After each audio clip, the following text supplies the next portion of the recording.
What is up, dudes? So that was an airplane, I think, flying over my head. We just finished week 1 with our meeting. Just wanted to give you guys a quick video recap, something I want to do for those of you who can't make it to our physical meetings, so you can still be a part of community and just know what's going on. This week we started off talking about 2019, what that looks like for us personally, and it's just really cool to hear how God is moving and how just people's different plans for business and personal growth and entrepreneurial growth and all of that, and then to see how it kind of ties together collectively as a group. It's just really cool. I love it. So week 1, we kind of talked through the first 5 chapters of 3 Kings, which is a doozy. Now, if you weren't there this morning, you probably missed out on, I'm trying to really dive into this book. I'm using it more as a study guide as I follow along through the book of 1st, 2nd Samuel, and the story of David throughout the Bible. Just trying to follow along, using this more as like a reference and outline to help me understand, I guess, the order of events, because I've never really tied it together, and Gene Edwards does an excellent job of expounding on that. So chapter 1, we talk about a little bit about who David is, just being a young shepherd boy working out in the field, being the youngest in his family, not really having too many opportunities to lead, but leaning into that season and trusting God through it, and executing all of those the menial tasks. And he didn't really waste time, even though he had a lot of free time. He was often throwing rocks or slinging the rocks at the trees, or singing songs, just honing in on his skills, even in those couple hours of downtime that he did have. He was staying busy. So that's chapter 1. Chapter 2, Samuel comes into the story and anoints David with oil, and this is the start of David's hellish journey, as the book puts it. This is him being anointed to be the king of Israel, and through this, David gets another job, which would be to become the messenger for his brothers who have now gone to war at this point. He would deliver food and supplies to them on the front lines. So that's kind of neat. He got a little bit of a job change up, but he still honored God through it. And through that situation, we know that it led to one of David's greatest victories on the battlefield against Goliath.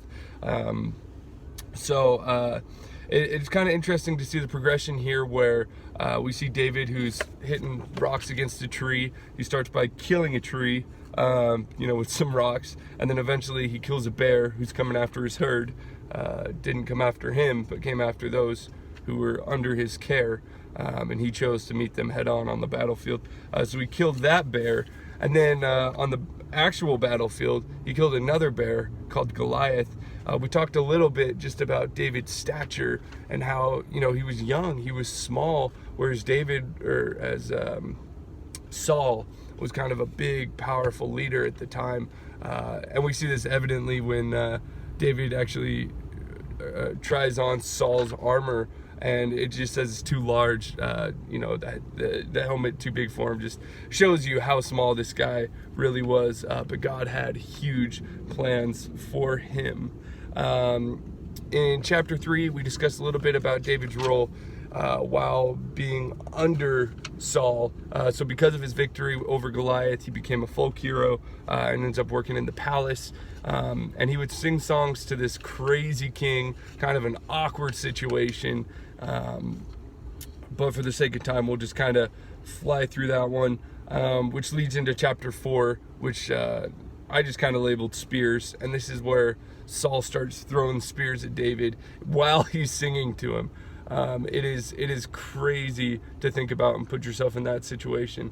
But ultimately, God worked through it, even in the midst of David serving his king. he was being attacked, quite literally. And that leads into chapter 5, which is God's school, is what I've called it. And it kind of ties into a theme of submission and brokenness. And that's what God has called ultimately for all of us. And through this whole situation, God ordained brokenness for David through Saul. So God had a plan because he possessed or tormented, as and you can ask me more details about this, but God allowed evil spirit to torment Saul, which then led the king to be mad, which then led to David's understanding growing, which then created more madness with Saul. It's a vicious cycle, quite fascinating. Anyways, so main thing it comes down to is submitting to authority and those over you, because God is placed in there for a reason. He does have a plan.